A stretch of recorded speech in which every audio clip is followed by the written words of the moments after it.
Está con nosotros Betty Galeano, Beatriz Galeano, que es militante de Libres del Sur, es candidata a diputada.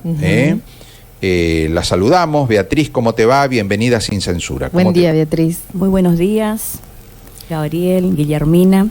Y bueno, y a la audiencia tempranera de este programa, sí. Que tengan un buen día. Y bueno, un placer estar compartiendo. Bueno, el gusto es nuestro. Vos sos, Betty, una persona luchadora. Podrán estar de acuerdo con tus ideas, tu pensamiento o no, pero todos saben, o la gente que sigue de cerca lo que son las luchas de los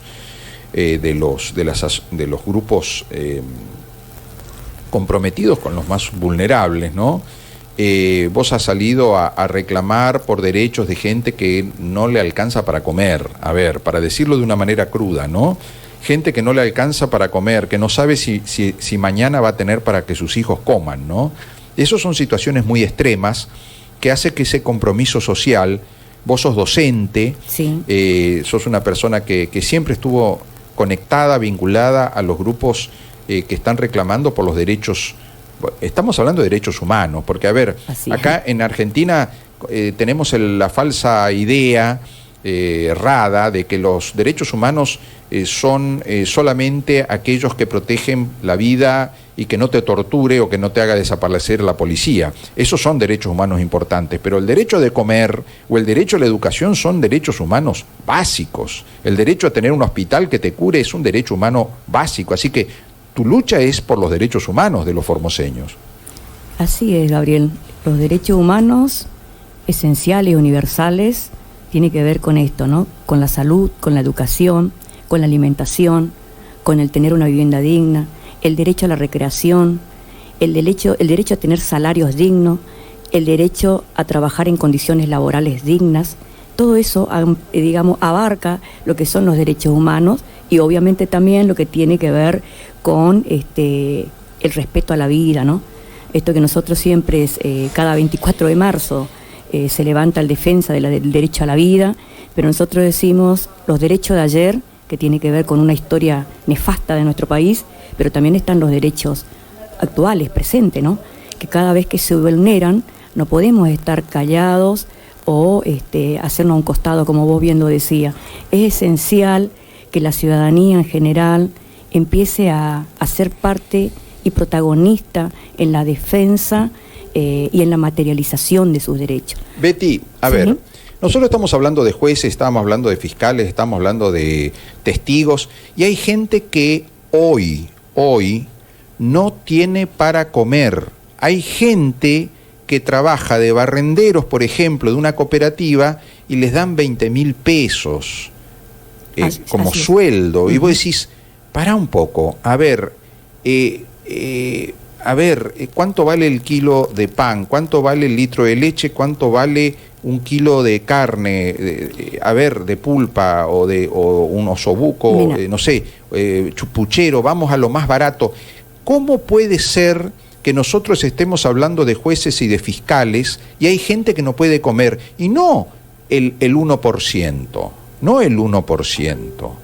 Muchos miles de formoseños no tienen para comer. Tenemos más del 60% de la población en Formosa bajo la línea de la pobreza.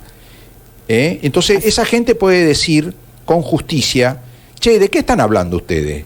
De jueces, de fiscales, de testigos, y yo no tengo para morfar, mis hijos no tienen leche. Y ustedes siguen hablando de esto y del otro y de la reelección y yo no puedo comer. Entonces, a ver, ¿es legítimo ese reclamo o esa queja? Es absolutamente legítima, porque la realidad de la milanesa es que hay una población formoseña de amplia mayoría, vos bien lo decías, ¿no es cierto? Podemos hablar hasta el 60%, 70%, que está en la línea por debajo de la línea de la pobreza y otro grupo en la línea de indigencia. La canasta básica alimentaria en Formosa, este mes de abril ha cerrado con un monto de 104.000 pesos, o sea que si vos no tenés en mano 104.000 pesos al final del mes o en el mes para usarlo, bueno, está navegando en indigencia. Y la canasta básica total en Formosa en abril cerró con 233.000 pesos. ¿Quién tiene hoy en manos, digamos, cualquier vecino de nuestras barriadas, 233.000 pesos en mano para poder cubrir los gastos, ¿no es cierto?, que tiene que ver con la vida cotidiana? Entonces, se está planteando seriamente y gravemente una situación de vulneración de derechos esencial, esto que vos decías, ligado a la alimentación, y obviamente también lo que estamos haciendo es quebrantando entonces la soberanía alimentaria de una población que está desesperada, ¿no? Con una inflación galopante que va perforando todos los pequeños ingresos que tiene y va condenando a miles y miles de vecinas y vecinos a una situación de alto nivel de vulneración, de condiciones paupérrimas, ¿no es cierto?, de condiciones acuciantes, agobiante y desesperanzador también, porque Betty, te imaginas, no tienen trabajo, porque también sí. vamos a hacer, digamos, una mención a un trabajo que nuestra organización también forma parte de esto, que es el ISEPSI, ha hecho, ¿no es cierto?, permanentemente está haciendo un relevamiento en la cuestión de precios. Sí, por eso nosotros leemos todos los informes que hacen ustedes del CEPSI, que son el relevamiento de los precios de los productos más baratos de los que consume nuestros vecinos y claro, vecinos, los almacenes del barrio, ¿no? Exactamente. Pero también el ISEPSI, conjuntamente con el área de salud colectiva de nuestra organización, realiza cada tanto un relevamiento que tiene que ver con el acceso a derechos y el derecho a la alimentación. Este año que pasó, digamos, en un periodo de julio y agosto, bueno, dieron indicadores gravísimos en relación a la población, ¿no es cierto?, que cómo está en cuanto al acceso al trabajo registrado, en cuanto a la alimentación, el acceso a un sistema público de salud. Y esos dieron datos alarmantes. Estamos hablando de que no podemos decir irresponsablemente toda la población. Lo decimos sobre un recorte, ¿no es cierto?, de una población de 714 familias que fueron entrevistadas, que asisten a los merenderos y ollas que tenemos nosotros distribuidos en capital y en localidades del interior. ¿Cuánta gente come en esos merenderos que ustedes administran? Y mira, estamos hablando de, en cada merendero tenemos 100, 150 niños y entre adultos que visitan estas meriendas u ollas, ¿no? Obviamente también nos cuesta mucho a nosotros mantener las ollas, entonces lo que más tratamos de garantizar son las meriendas, con la leche fundamentalmente. Bueno, y entonces estos datos, te decía Gabriel, ha dado como resultado, ¿no es cierto?, que, por ejemplo, de estas familias, de las 714 familias entrevistadas, más del 8%, digamos, de 10, más de 8, digamos, no tienen un trabajo registrado en su familia, o sea, y no han conocido hace tiempo como antecedente de que algún miembro de su familia hayan tenido un trabajo registrado. Entonces estamos hablando también de una situación, ¿no es cierto?, de exclusión y de pobreza que se viene arrastrando y se viene agudizando en estos últimos tiempos. Plantearse hoy, por ejemplo, que muchas familias ya han suprimido la comida, ¿no es cierto?, los niveles de las 4 comidas diarias que nosotros decimos que son esenciales para mantener, ¿no es cierto?, cualquier cuerpo humano, estas familias, muchas de ellas ya han reducido o han anulado. De las cuatro, por ejemplo, te quedan suprimen, con 3 o 1, claro, por ejemplo, suprimen la merienda o suprimen la cena, o te comes un pedazo de pan y bueno, aguantás hasta el otro día. Y las madres ahí son las que más se sacrifican en aras de mantener la pancita llena de sus niños. Las madres, ¿qué hacen? Toman mate dulce, ¿no es cierto? Y bueno, y con algún pan, y con eso se sostienen. Y dejan algo para que sus niños puedan y niñas puedan comer.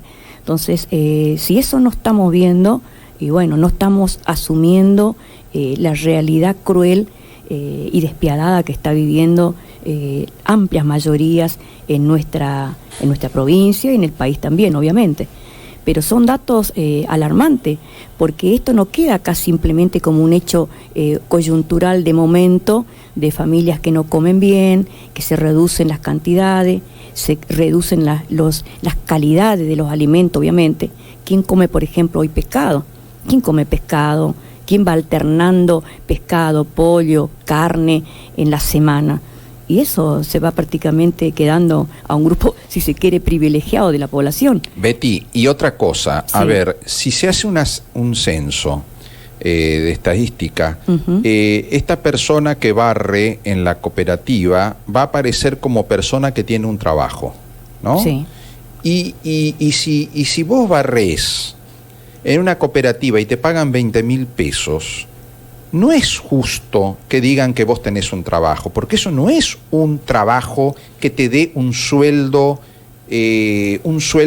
digno. A ver, antes se decía, a ver, ayúdame a pensar, ¿no? Antes se decía que el indigente, el que estaba bajo la línea de la pobreza, vamos a hablar del pobre, era aquel que no tenía un sueldo en blanco, ¿no es cierto? Entonces, sí. el pobre solía ser la persona que vivía de changas o que tenía un trabajo estacional. Que estaba al margen ¿no es cierto? del trabajo registrado. Claro, el que tenía un trabajo registrado era una persona que por lo menos su familia iba a comer bien, iba a tener algo de ropa, el calzado, iba a poder mandar a los chicos a la escuela, y iba a poder conseguir un techo, aunque sea alquilado, prestado, lo que sea, pero iba a tener un techo digno.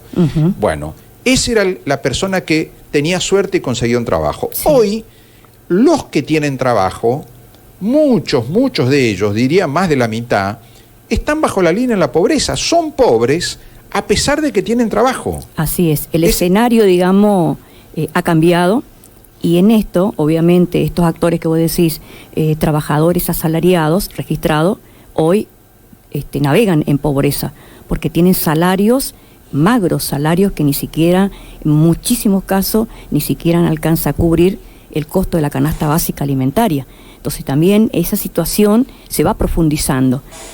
Cantidades de trabajadores y trabajadores formales que en un momento podríamos decir que estuvieron en una parte de la pirámide social, ¿no es cierto?, en la escala de clase media, hoy, bueno, ha venido a formar parte de la gran base social que es de la clase más humilde, Betty, pobre. A ver, durante muchos años se hablaba de que hay gente que dice soy clase media y que en realidad no es clase media, pero tenían aspiraciones de clase media, es decir, quizá el ingreso no sea de clase media, pero el nivel cultural, los proyectos, el sueño, el proyecto de vida, yo quiero que mi hijo sea tal cosa, estoy juntando para irme de vacaciones, aunque sea una vez cada tanto me voy a ir de vacaciones, bueno, algunos pequeños proyectos típicos de la clase media, ¿no es cierto? Sí. Ahora, yo creo que esa gente hoy ya perdió hasta la ilusión de ser clase media, hoy ya se asume pobre. Así y le dice a su hijo, somos pobres. A ver, yo creo que hay una frase que debe ser muy difícil decirle a un hijo, ¿no? Hijo, somos pobres. Cuando el hijo viene y dice, yo quiero porque mi compañerito, que el celular tal, que las zapatillas nuevas, y vos le tenés que decir, no. Hijo, somos pobres. Fíjate, es muy fuerte decirle a tu hijo, somos pobres. Y mucha gente esto lo ha tratado de evitar decir esa confesión de pobreza. Y hoy muchos padres le tienen que decir a sus hijos, hijo, no podemos porque somos pobres. La pobreza, las limitaciones, ¿no es cierto?, que te va condenando un sistema de gobierno, porque es así, ¿no? Esto no es un resultado de algo mágico, sino que tiene que ver con la implementación de determinadas políticas económicas, ¿no?, que van excluyendo a gran cantidad de personas de una situación de bienestar. Digo esto que decirle a mi hijo, bueno, soy pobre, no puedo comprarte la zapatilla, y te imaginás vos, la madre, cuando vamos al supermercado y nuestros niños desesperados quieren esos yogures porque ellos identifican cuáles son los mejores yogures, claro. Te señalan y lloran y vos tenés que andar rebuscándote por el yogur, el más barato, el menos, digamos, de menor calidad, y bueno, y ahí empieza, ¿no es cierto?, a degradarse la calidad de alimentación. Y esto es lo que me preocupa y debería preocuparnos a todos y a todas, que esta situación de limitación triste, ¿no es cierto?, en la calidad de alimentación no queda simplemente en un momento coyuntural. Esto va a traer ya, ¿no es cierto?, sus efectos para más adelante. Si nosotros tenemos cantidades de niños y niños hoy que ya por ahí, desde la panza de la madre, ya no están siendo bien alimentados, nacen y van siendo alimentados en forma muy precaria, te imaginas lo que estamos haciendo es una condena social de cientos y cientos de niñas y niños que no van a llegar a la universidad, no van a llegar, porque van a estar limitados en su desarrollo intelectual. Totalmente. Entonces, esto es gravísimo, que si no se está tomando ya, ¿no es cierto?, decisiones políticas para abordar esa cuestión, somos, digamos, responsables de una sociedad que se va a venir inmersa en mayores pobreza, en indigencia y con situaciones limitadas, Betty, de vida. A ver, nosotros todos somos nietos o bisnietos de laburantes que, como decíamos, vinieron con una mano atrás y otra adelante, ¿no? Con optimismo, con ganas de trabajar, con mucha buena onda, digamos, empezaron su vida en Formosa y empezaron sin nada. Y ellos dijeron, mis hijos van a vivir mejor que yo. Yo voy a sacrificarme porque mis hijos van a vivir mejor que yo, ¿no? Y lograron eso. Esos abuelos o bisabuelos dijeron, yo me sacrifico, pero mi hijo va a vivir mejor que yo. Y ese hijo vivió mejor. Así es. Ese viejo, cuando se murió, vio que sus hijos estaban encaminados y que iban a tener una mejor vida y los nietos iban a vivir mejor. Profesionales, entonces, muchos. Claro, entonces eso de que mi hijo va a estar mejor y mi nieto va a estar mejor que mi hijo era la gran esperanza. Ahora hay muchos empleados públicos, por ejemplo, que ven que sus hijos van a vivir peor que ellos. Tal cual. Que no van a ser ni siquiera empleados públicos, que no van a ser ni profesionales, llegar a que la no mitad van a de poder, sus condiciones de vida de la que ellos fueron. Claro, no van a tener una casa propia.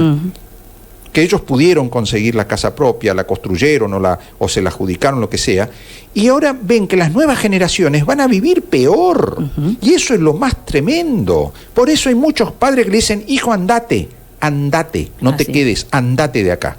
Y eso es tremendo, tener que decirle a tu hijo que se vaya de tu lado, sabiendo que no vas a ver a tus nietos, que los vas a ver de vez en cuando, que no vas a compartir las fiestas, etcétera. ¿No es cierto? Sí, sí. Bueno, esa realidad, como bien vos lo decías, que en una época que nuestros padres, ¿no es cierto?, los padres de quienes han venido a otros lugares, apostaron mucho a la educación. La educación fue el canal, ¿no es cierto?, que les permitió que sus hijos llegaran a ser profesionales. Hoy, estudiantes, por ejemplo, se reciben, como bien lo decías, no tienen, hay gente, por ejemplo, enfermeros, profesores. Hace 4 o 5 años conozco jóvenes que ya hacen 8 años que se han recibido de profesores a nivel medio y todavía no consiguen trabajo. Deambulan por todo el lugar y no consiguen, y tampoco tienen la posibilidad de viajar porque ni siquiera tienen para los pasajes y tampoco tienen dinero ahorrado, mucho menos para ir a instalarse en otra provincia. Por lo tanto, hay como un círculo, ¿no es cierto?, que se va generando de grandes niveles de pobreza e indigencia. Pero nosotros lo que decimos es que no hay que naturalizar la pobreza, no hay que naturalizar la indigencia, no hay que resignarse a una vida de exclusión, a una vida de violación de derechos permanente, de lo que nosotros tenemos que pelear, ¿no es cierto? Tenemos que empezar a transitar el camino de sentirnos sujetos y sujetas de derecho. Y eso implica involucrarse en eso que hoy yo lo escuchaba que decíamos, involucrarse en la demanda, juntarse, organizarse y pelear. ¿Por qué? Por mejores condiciones de vida. Porque cuando uno va y reclama, como siempre nosotros decimos, cuando vamos frente a Casa de Gobierno y reclamamos, no estamos reclamando la casa del gobernador, las cosas que tiene el gobernador, le estamos reclamando lo que debe hacer, le estamos reclamando derechos que nos pertenecen, que permanentemente se teoriza o se narra, ¿no es cierto?, de que hay derechos. Sí, está en la Constitución, hermosa hermosas leyes, incluso de avanzadas que tiene Formosa, hablando de género, del país incluso en cuestiones de género.